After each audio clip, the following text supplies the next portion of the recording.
What's up YouTube, Team Deception here, and today we're going to be doing a deck profile on Karibos. Actually I'm just kidding, I felt like doing something stupid at the beginning of the video. At the end of my binder video on Monday, I mentioned that I was potentially going to be doing a deck profile on this Vanguard deck that I have put together. I showed it at the end of the video as well. I didn't like show the whole thing obviously, I just like picked it up and said, here you go, this is what I have.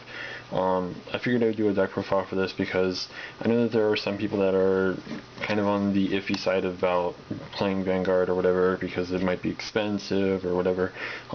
Fully tapped out currently at the moment, this deck would probably cost maybe 100 at the most, maybe. That's probably pushing it. It's probably like $50 to $60 at the most. This particular build, less than $20. I promise you that. Everything in here is common and rare. This is supposed to be a budget deck profile for Vanguard, in case anyone wanted to kind of get into the game and wanted to have an idea of something they can start with. Now you could probably you could just pick up a trial deck if you really wanted to, and I mean they would be, depending on which one you pick up, it would actually be an okay deck. But if you want something that's not really something that's off to the side and something that might be more mainstream or recently released or something more to your taste, this might be something for you. So let's kind of get into it. The starting Vanguard is Shield Seed Squire. It's one of the pioneers. Whenever you ride Nectar on top of it, it can move to one of the rear guards. And if it, whenever it's in the rear guard, if it attacks and it hits, you can put it back into your deck. So you can search out for the grade 1, which we'll get to whenever we actually get into the grade 1 lineup. Now, because this is a new clan from set 5, there are only 4 of each trigger, so there's like nothing spectacular about the triggers really. But we have 4 of this, which is the Watering Elf. She's your stand trigger for the deck. She can put herself into the soul to give one of your Nectars 3000 power until the end of the turn. Not recommended just because it's a 10k shield, but you know. Next up you have the 4 criticals. Chestnut Bullet. Kind of standard, you kind of have to play it. I mean, there's only 16 triggers for the deck currently, and you have to play 16 in every deck that you play. So 4 draw triggers, and the last trigger we have are heal triggers. So yeah. Okay, onto the grade 1s. As I mentioned with the starting Vanguard, it can bring out the grade 1 Squire, and here it is. Blade Seed Squire. It's got 7k, and it has the same ability as the grade 0. When it hits, you can put it back into the deck, and you can call the grade 2 from the deck into a rear guard as rest, and yeah, that's pretty self-explanatory.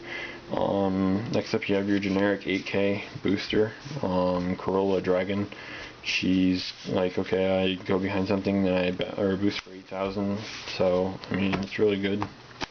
Next up, this card needs a bit of explanation, but I'll get to it whenever we get to the grade 2s.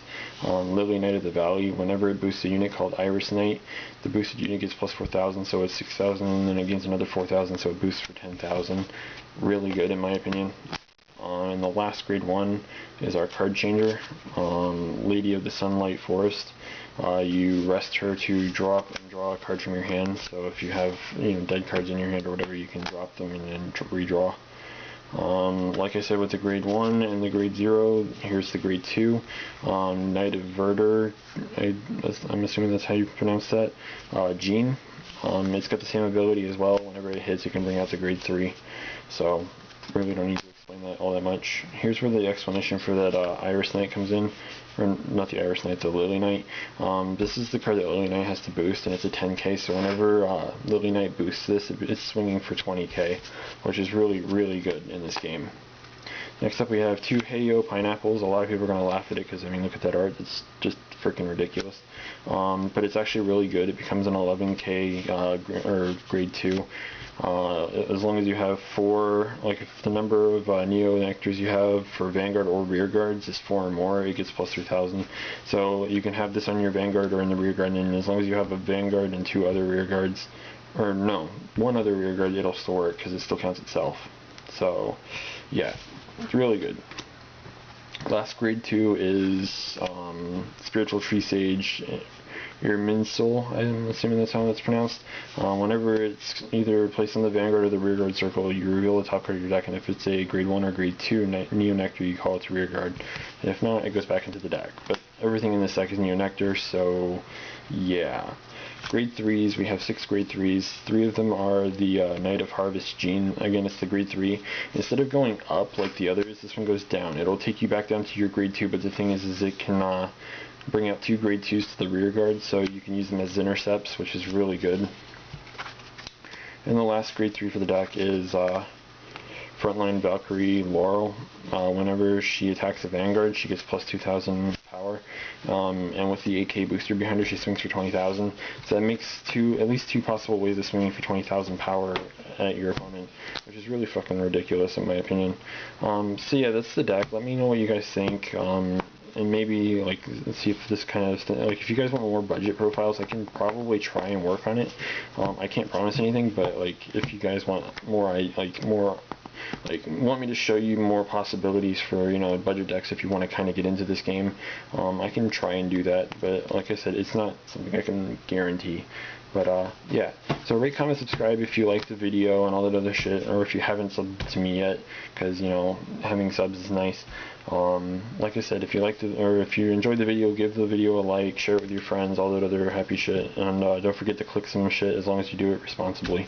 So peace, guys. Oh, and expect another video this week. I promise it'll be a Yugi video. So yeah, expect another video. So peace, guys.